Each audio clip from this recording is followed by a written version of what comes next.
যারা regular gym করে তারাই বুঝে জিম কতটা ইম্পর্টেন্ট শরীরের জন্য। হ্যালো এভরিওয়ান, আসসালামু আলাইকুম। This is me Kafi and welcome back to my another video. ঘুম থেকে উঠে সকালবেলা চলে গেলাম জিম করার জন্য। সো যেহেতু আমি সন্ধ্যাবেলা প্রায় জিম মিস করি, আমার জিম করা হয় না, এদিক ওদিক আড্ডা দেওয়া হয় বেশি। আর এটা হচ্ছে ময়লাপোতার আয়রন প্যারাডাইস জিম, আমি এখানে জিম করি। আমাদের এই জিমটার পরিবেশটা হচ্ছে অনেক সুন্দর, চারিদিকে গাছপালা ফুল দিয়ে সাজানো। এইখানে আছে অনেক সুন্দর সুন্দর মাছ ছাড়া, আর এই জিমে আছে সুন্দর পার্কিং এর ব্যবস্থা।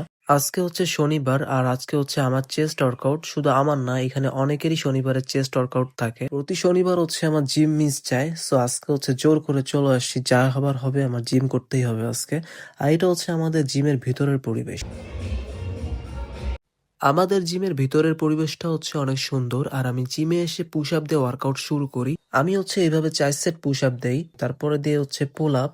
সো পুল আপ হচ্ছে বডির জন্য খুবই ইম্পর্টেন্ট, এটা হচ্ছে ব্যাকে কাজ করে খুব ভালো। পুল আপ দেওয়ার পরে আমি চলে যাই ফ্ল্যাট বেঞ্চ প্রেসে। সো এই ফ্ল্যাট বেঞ্চ প্রেস হচ্ছে চেস্টের জন্য খুবই ভালো ওয়ার্কআউট। ফ্ল্যাট বেঞ্চ প্রেস শেষ করে ইনক্লাইন বেঞ্চ প্রেস শুরু করি, আর এখানে প্রায় আমরা 4টা সেট করি, আর প্রতি সেটে 12 থেকে 14টা রেপস মারি। ইনক্লাইন চেস্ট শেষ করার পর আমরা হচ্ছে ডিক্লাইন বেঞ্চ প্রেস দিই, আর এটা হচ্ছে চেস্টের লোয়ার কাটিং এর জন্য খুবই ইম্পর্টেন্ট একটা ওয়ার্কআউট। প্রতিটা আইটেম আমরা 4 সেট করে দেই, আর প্রতিটা সেটে হচ্ছে 12 থেকে 14টা করে রেপস দেই।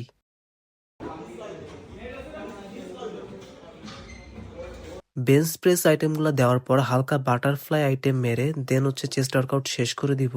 তারপরে শুরু করব ট্রাইসেপ ওয়ার্কআউট। ট্রাইসেপের এই আইটেমগুলো মারতে আমার আসলে কোনো কষ্ট লাগে না, আর এই ট্রাইসেপ মারটা আমার সব থেকে বেশি ভালো লাগে। ট্রাইসেপের প্রায় 5টা আইটেম মারলাম, প্রায় 4 সেট করে, আর প্রতি সেটে হচ্ছে 10 থেকে 12টা রেপস করে। আজকের মতো হচ্ছে আমার জিম করা শেষ। আর জিম করা কিন্তু এতটা সহজ না, জিম করা কিন্তু সবার দ্বারা হয়ও না। সো জিম করার যে একটা মজা, এটা যারা রেগুলার করে তারাই ফিল করতে পারবে। সো গাইস, আজকের মতো হচ্ছে আমার ভিডিওটা শেষ। সবাই ভালো থাকবেন, ইনশাল্লাহ দেখা হবে নেক্সট কোনো ভিডিওতে। সবাইকে আল্লাহ হাফেজ।